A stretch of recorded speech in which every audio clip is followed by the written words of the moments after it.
আল্লাহ নবীকে সে জিজ্ঞাসা করে, ইয়া রাসূলুল্লাহ হাবিবাল্লাহ, কিয়ামতটা কবে হবে? আল্লাহ নবী বলেন,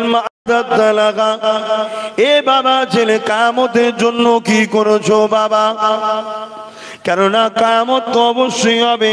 ইজা ওয়াকাতিল ওয়াকিয়া লাইসা লিওয়াকাতিহা কাযিবা, কিয়ামত অবশ্যই হবে যার মধ্যে কোনো মিথ্যা বা সন্দেহ নাই। এ বাবা ছেলে, তুমি কি করেছো বাবা? ফাকামা দাতুলহা কাসীরা সালাতি ওয়া সিয়ামিন ইল্লা আন ইউহিব্বুল্লাহ ওয়া রাসূলুহু। ইয়া রাসূলুল্লাহ হাবিবাল্লাহ, বেশি বেশি নামাজ রোজা করতে পারি না, ইল্লা তবে আন ইউহিব্বুল্লাহ ওয়া রাসূলুহু, আমার অন্তরে, আমার কলবে, আমার হৃদয়ে আল্লাহ আল্লাহ নবীকে বড় ভালোবাসি। নবী আমার বলেন, বাবা নামাজ পড়িসনি, রোজা রাখিসনি, হজ করিসনি, বাবা প্রেম নিয়ে কি কাজ হবে? এটা নবী বলেন। নবী আমার বলেছিলেন, ইলমাল মারউ মা মান আহাব্বা, যে যাকে দুনিয়ায় ভালোবাসবে পরকালে সে তার সাথে আখিরাতে থাকবে।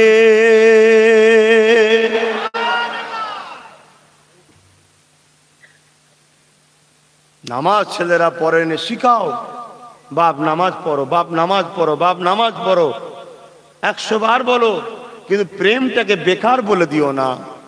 প্রেম আলাদা জিনিস। অসুবিধা হচ্ছে না তো? আমরা একটু প্রেমের পক্ষের লোক তো বাপ, আমরা একটু প্রেমের কথা বলি,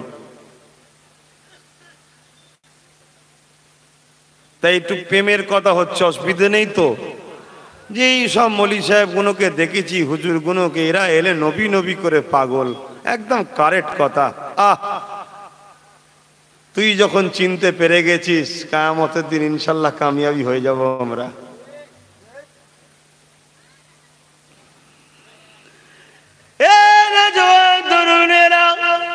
কেনই বা ভালোবাসবো না?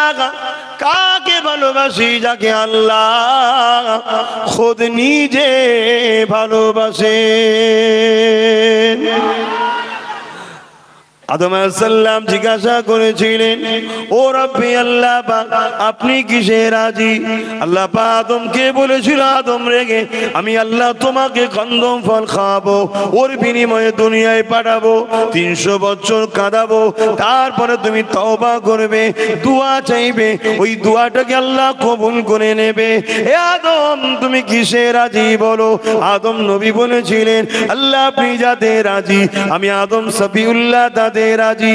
হে মুসা কালিমুল্লাহ, আমি আল্লাহ দুনিয়া জমিনে তোমাকে ছোটবেলা থেকে বাপ মায়ের ঘর থেকে টেনে নিয়ে যে ফেরাউনের ঘরে লালন পালন করাবো, ফেরাউন তোমাকে আগুন দেবে পরীক্ষা করার জন্যে, ওই আগুন খাইয়ে তোমায় তুতলা বানাবো।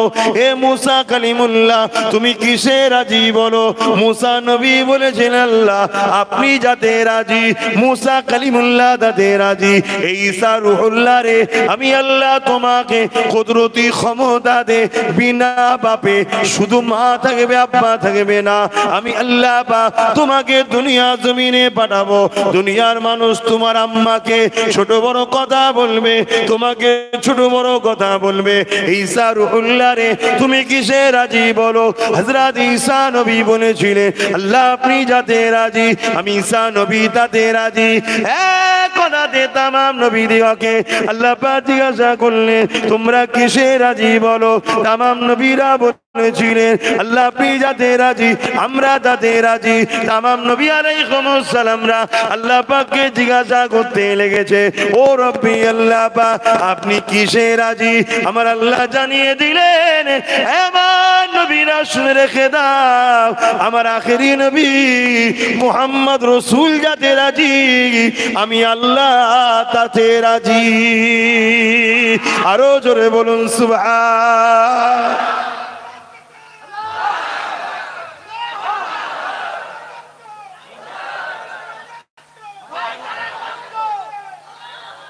এই একটা স্লোগান বার করেছে সব, কি করি বলেন না।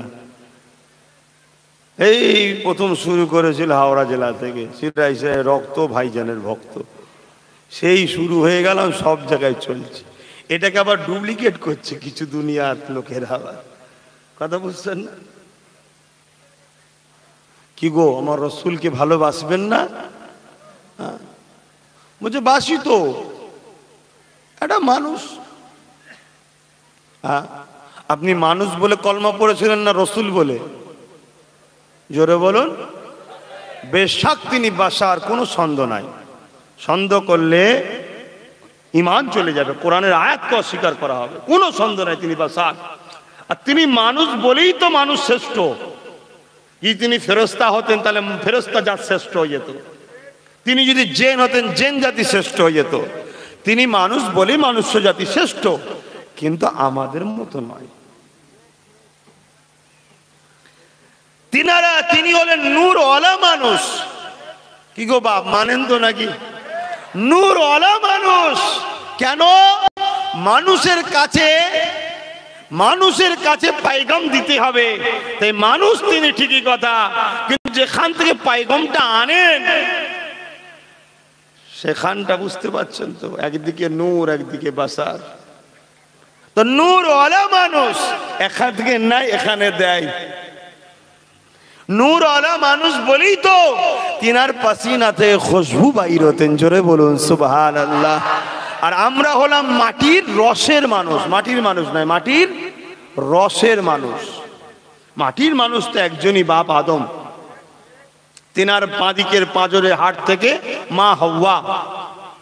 আল্লাহ যদি বিনা বাপে কুদরতি ক্ষমতায় ঈসা রুহুল্লাহকে বানাতে পারে, সেই আল্লাহ পাক কুদরতি ক্ষমতায় একটা মানুষ বানাবে যাকে নূর ওয়ালা মানুষ করবে। আল্লাহ পারে না? পারে না? তিনি নূর ওয়ালা মানুষ। তাই তো তিনি ইশারা করেছিলেন, চাঁদ দুটুকরো হয়েছিল নূরের। দেখেন না, রেজাল্ট লাইট দেখেন না কোন জিনিসকে কাটার জন্য? নূরের ফলক সে আল্লাহ পাক দুটুকরো করে দিলেন। জোরে বলুন সুবহানাল্লাহ। আল্লাহ নবী নূর আলা মানুষ, অবশ্যই তিনি মানুষ, তাই তিনার মুখে থুতু ছিল, আমাদেরও মুখে আছে। মানুষ মাত্র থুতু থাকবে মুখে, কিন্তু আমাদের থুতুটা হলো ভাইরাস। তাই করোনার সময় জালি পড়িয়ে দিয়েছিল, দেখেন না? তবে তার আগে আমরা দেখেছি আমাদের বাড়ির পশুগুলোকে যখন বাইরে বার করা হয় মুখে জালি দেওয়া হয়। জানেন না কেন জালি দেয়? পরের মাল খেয়ে ফেলবে, তাই না? তা আল্লাহ এই বিমার দিয়ে কি ইশারা দিয়েছে আল্লাহ জানে, যে পরের মারাল খাসনি, জ্বালিয়ে দিলাম। এমন নয় তো? আল্লাহ ভালো জানে। তবে হ্যাঁ, আল্লাহ ওয়ালাদের জন্য বিমার হওয়া এটা রহমত। জোরে বলুন সুবহানাল্লাহ। যদি কোনো ইমানদার হয় কিন্তু গুনাহগার, তার যদি বিমার হয় জানবেন ওর গুনাহ মাফ হয়। জোরে বলুন সুবহানাল্লাহ। আর বেঈমানের যদি বিমার হয় এটা শাস্তি। তাহলে আল্লাহ ওয়ালার বিমার হলে একটা মাকাম, ইমানদার কিন্তু গুনাহগার ওর বিমার হলে আলাদা কারণ, আর বেঈমানের বিমার হলে আলাদা কারণ। মানেন তো নাকি? কেন এখন তো আপনারা সব বাবার কোরআন হাদিস নফসি কিতাব পড়েন না, আপনারা এখন সব মোবাইল থেকে ইসলাম শিখছেন, মোবাইল থেকে ইসলাম শিখছেন। আর ওই কি বলে বাংলা চটি বই বুখারী বেরিয়েছে, সেই সব পড়েছেন। আহারে, আমার কাছে একটা ছবি আছে, দেখলে অবাক হয়ে যাবেন। সূরা বাকারার প্রথম যে সূরা, কথা বুঝাচ্ছে, একদম প্রথম পৃষ্ঠাতেই 3টে জায়গাতে চেঞ্জ করে দিয়েছে অক্ষর। কি প্ল্যান চলছে দুনিয়ায় বুঝতে পারছেন? তাহলে সূরা বাকারার প্রথমেই যে 3 জায়গায় চেঞ্জ হয়ে যায়, তাহলে তোমার এই বাংলা বুখারীতে চেঞ্জ হয়নি? হ্যাঁ বাপ, আমার উদ্দেশ্য একটা, ভালো লাগে লাও, না ভালো লাগে ঘরে চলে যাও, আমি আমার ঘরে চলে যাব। কাউকে জোর করে গাল টিপে ওষুধ খাওয়াবো না যে খা। মনে রেখে দিও, ঈমান যদি বাঁচাতে পারো একদিন না একদিন জান্নাত পাবে পাবে পাবে। আর ঈমান যদি না থাকে, ওই 7 কোটি বছর নামাজ পড়েও ইবলিস কিন্তু জান্নাত পায়নি। কথা বুঝছেন তো? তাই আমার অনুরোধ ওই একটা জায়গায়, কেন তোমরা খেটে খাওয়া মানুষ, গরিব মানুষ, দিন মজুরি করা মানুষ, লেবার শ্রেণী মানুষ, ধর্ম সম্বন্ধে অতটা জ্ঞান নেই। একটা মাহফিল দিয়েছো, একটু বসে শুনবে, সেই মাহফিলগুলোকে নিয়েও নানা রকম চক্রান্ত চলছে। তাই তোমাদের উচিত একটু ইতিহাস পড়া। যদি বলেন ইতিহাস জেনে কি করব, ইতিহাস যদি বেকারি হতো তাহলে আল্লাহ কোরআনের 3 ভাগের মধ্যে 2 ভাগের বেশি কেন ইতিহাস শোনালো? মুসা নবীর ইতিহাস, ইব্রাহিম নবীর ইতিহাস, সুলাইমান নবীর ইতিহাস, ইউনুস নবীর ইতিহাস কোরআনে আছে না নাই? কথা বলুন। তাহলে আল্লাহ কেন শোনালেন? ইতিহাসে যে কত কাজ আছে আম মানুষ তোমরা বুঝতে পারছো না। এটা ভারতবর্ষ, এদেশ আমরা স্বাধীন করেছি। এদেশে একটা সন্ত্রাস সাম্রাজ্য ছিল, নাম তাদের ব্রিটিশ। কম অত্যাচার করেনি। আমার ভারতীয় গুণর রক্তকে সিলিঞ্চিতে টেনে ব্রিটেনের জমিনে, ইংল্যান্ডের জমিনে নিয়ে যেত। মসজিদ মাদ্রাসা ভাঙতো, মন্দির ভাঙতো, হিন্দু মুসলমানের দাঙ্গা লাগাতো। ব্রিটিশরা এত অত্যাচার করেছিল, নীলকর চাষীদের উপরে অত্যাচার করেছে, ভারতীয়দের অত্যাচার করেছে। আমরা মুসলিম, হিন্দু, শিখ, পাঞ্জাবি এক হয়ে উলামা হাজরাতরা যখন ঝাঁপিয়ে পড়লো, ব্রিটিশ পালাতে বাধ্য হলো। এটা ইতিহাস। এই ইতিহাস যে জাতি ভুলে যাবে ভারতীয়র মধ্যে, সে ভারতীয় খুব শিগগিরই নিজেও ধ্বংস হবে, দেশকেও ধ্বংস করবে। ঠিক না বেঠিক? আজ মূর্খগুলো ইতিহাস পড়েনি বলে দেখুন না, এখন সব হিন্দু মুসলমান হিন্দু মুসলমান হচ্ছে না। এই হিন্দু মুসলমান হলে দেশটা ভালো থাকবে না খারাপ হবে?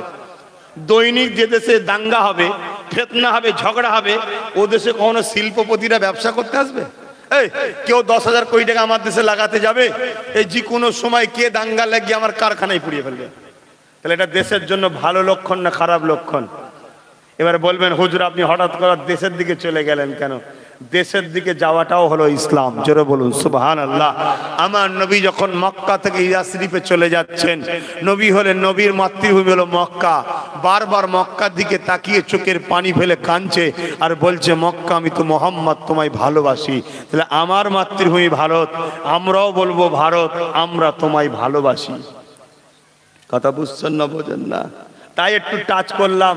তাহলে এটার ইতিহাস, এই ইতিহাস যদি আমাদের বাচ্চারা ভুলে যায় যে কত বীর মহাপুরুষদের রক্তের বিনিময়ে টন টন রক্তে আমরা দেশকে স্বাধীন করেছি, কত হাজারো হাফেজে কোরআন আলেমে দ্বীনের রক্ত জানের বিনিময়ে আমরা দেশকে স্বাধীন করেছি, যদি আমরা ভুলে যাই তাহলে এ দেশটা আবার ধ্বংস হবে না? হবে না? আর যখনই আমাদের মাথায় এটা থাকবে তখন আমরা ভাববো আমরা হিন্দু মুসলমান ঝগড়া করব না, ঝগড়া করলে আমার দেশের ক্ষতি হবে, আহারে আমার দেশটার ক্ষতি হোক, এটা আমরা চাইবো না। তখনই দেখবেন মিলেমিশে থাকবে। কথা বুঝছেন না বোঝেন না? ইতিহাস জানা দরকার আছে না নাই? ঠিক তেমনি ইসলামেরও একটা ইতিহাস আছে। তাই আল্লাহ পাক কোরআন পাকে ইতিহাস শোনাচ্ছে, মুসা নবীর ইতিহাস, ইব্রাহিম নবীর ইতিহাস শোনাচ্ছে। এই যুগ যুগ ধরে ইতিহাস চলে আসছে। বাপেরা, নওজোয়ান তরুণেরা, এই ভারতের জমিনের ইতিহাস রয়েছে। কেননা এই ভারতের জমিনে কোন নবী আলাইহিস সালাম কখনো আসেনি। হ্যাঁ, বাবা আদম আলাইহিস সালাম এই ভারতের জমিনে পা রেখেছিলেন। আমার দয়ার নবী কিন্তু ভারতের জমিনে সশরীরে দুনিয়াবি জিন্দেগিতে কখনো আসেনি। রুহানি জগতে আগেও এসেছে, এখনো আসছে। অনেক আশিক রাসূলের কাছে, তোমার কাছে আসেনি বলে তুমি অস্বীকার করো না যে নবীর আশিক তার কাছে অবশ্যই আসবে। তুমি আশিক হও, নবীকে মহব্বত করো, নবীর মাকামটা বোঝো, নবীর সম্মানটা বোঝো, নবীর ইজ্জতটা বোঝো। এ যুবকেরা, তরুণেরা, আল্লাহ নবী পেশাক মানুষ, কিন্তু আমার তোমার মতো মানুষ নয়। কেমন মানুষ? যিনি বানিয়েছে তিনিই ভালো জানে। তোমার আমার মাথা বেশি মারতে হবে না। তিনাকে রসুল বলে মেনে নিয়েছি, রসুল বলেই ভালোবাসো, রসুল বলেই পিয়ার করো। কেমন মানুষ? অত কিনারি তোমার ছোট্ট ব্রেনে ঢুকাবার দরকার নাই। কেননা তোমার মেমোরি হলো 8 জিবি আর নবী হলেন 1000 জিবি। বুঝাবার জন্য বলছি, রিসার্চ করতে গিয়ে ব্রেনটা হ্যাং হয়ে যাবে। কেননা হাদিস পাকের মধ্যে রয়েছে, একদিন আম্মা জান আয়েশা সিদ্দিকা রাদিয়াল্লাহু তাআলা আনহা কোল মুবারকে আমার রাসূলুল্লাহ মাথা রেখে দিয়ে ঘুমাতে লেগে লেগেছে বা একটু আরাম করতে লেগেছে। আম্মা জান হযরতে আয়েশা সিদ্দিকা রাদিয়াল্লাহু তাআলা আনহা এক নজরে আল্লাহ নবীর চেহারা মোবারক খানা দেখতে লেগেছে। হঠাৎ করে আমার নবী চোখ খুলেছে, চোখ খুলে বলছে, আমার প্রাণের স্ত্রী ও আয়েশা, তুমি কি দেখতে লেগেছো আমার দিকে একভাবে? ইয়া রাসূলুল্লাহ, ইয়া হাবিবাল্লাহ, অনেক দিন আপনার সাথে সংসার করছি, এত কাছে স্বামী স্ত্রী হয়, অন্য কেউ কাছে এত হয় না। ইয়া রাসূলুল্লাহ, আমি আয়েশা কিন্তু আপনাকে চিনতে এখনো পারিনি। আম্মা জান আয়েশা বলতে চিনতে পারেনি, এখন কিছু মৌলী সাহেব বলছে আমরা নবীকে চিনে গেছি। শুনছেন না? নবীকে চিনে গেছে। খুব সাবধান বা ওই বললাম না, যারা আমাদের প্রকাশ্য দুশ্মন তারা পাচ্ছে না প্রকাশ্য আমাদেরকে মিটাতে, আমাদের পাওয়ারটাকে কাঁড়ার জন্য কিছু অর্থ দিয়ে 2 নম্বর ইসলামের নামে চাইনা ইসলাম ঢুকিয়ে দিচ্ছে। একটু সতর্ক হন। এর জন্য উচিত ইতিহাস জানতে হবে। এই ভারতে হাদিস আনলো কে জানতে হবে? শাহ অলিউল্লাহ মুহাদ্দিস দেলভি, আব্দুর রহিম মুহাদ্দিস দেলভি, আব্দুল আজিজ মুহাদ্দিস দেলভি, তানারা সবাই রসুলকে নূর নূর নূর ওয়ালা মানুষ মেনেছে। জোরে বলুন সুবহানাল্লাহ। তারা কোরআন হাদিস দ্বারাই তো আমাদেরকে শিখিয়েছে। তারা কোরআন হাদিস বোঝে না? এ নওজোয়ান তরুণেরা, আম্মা জানেরা, বোনেরা, মন দিয়ে শোনেন, ঈমান যদি থাকে কামিয়াবি অবশ্যই হয়ে যাবে। ঈমান যদি না থাকে কামিয়াবি কোনোদিন পাবেন না। ঈমানটা কি? আল্লাহ নবীকে ভালোবাসা এবং আল্লাহ নবীর আদব। এটা মনে রাখবেন। আসেন আগিয়ে যায় এ যুবকেরা, তরুণীরা, বাবেরা, আম্মা জান আয়েশা সিদ্দিকা রাদিয়াল্লাহু তাআলা আনহা হুজুরের এই কথাটা শোনার পরে আম্মা জানের কথা শুনে আল্লাহ নবী উঠে বসে বললেন, আম্মা জানের দিকে মুচকি হাসতে লাগলেন, লেগে বললেন, আয়েশা তোমার দুপাট্টাটা দাও। দুপাট্টা বোঝেন তো? কি গো, দুপাট্টা বোঝেন না? ওড়না, ওড়না। আমার আলোচনায় অসুবিধা হচ্ছে আপনাদের? অন্যদিকে কিছু বলবো? সব মন খারাপ করে বসাচ্ছেন নাকি?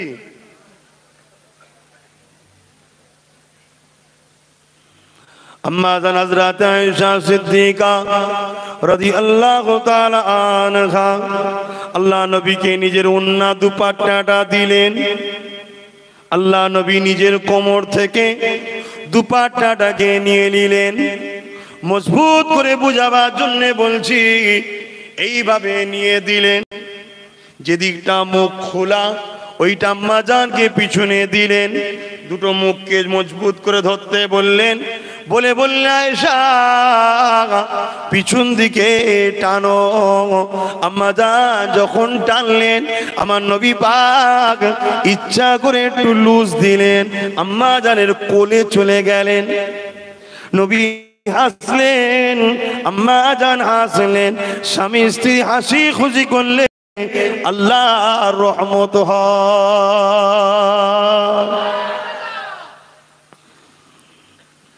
আম্মা জান বলেন, ইয়া রাসূলুল্লাহ, হাবিবাল্লাহ, এইভাবে যদি আপনি লুজ দেন আমি টানবো কি করে?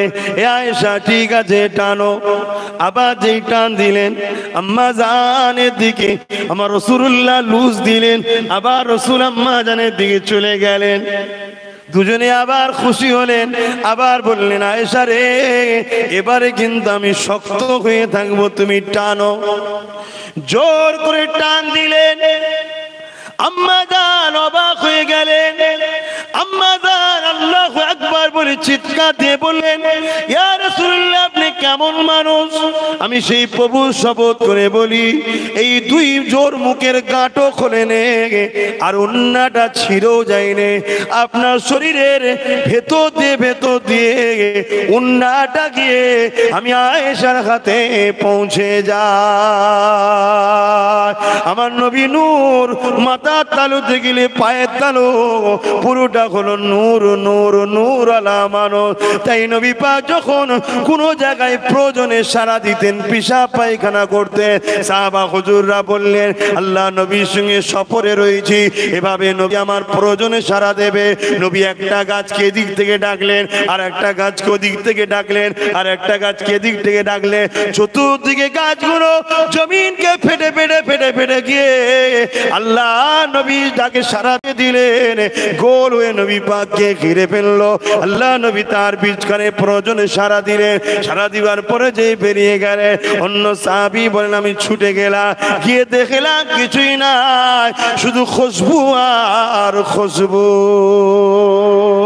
কেননা আমার নবী পুরোটাই হলো নূর, তাই নূর থেকে খুশবু বেরোয়। আমরা মাটির রসের, তাই আমাদের গায়ের ঘামে দুর্গন্ধ। এ যুবকেরা তরুণেরা হাত দিয়ে খসড়ালে চামড়া থেকে মাটি ওঠে।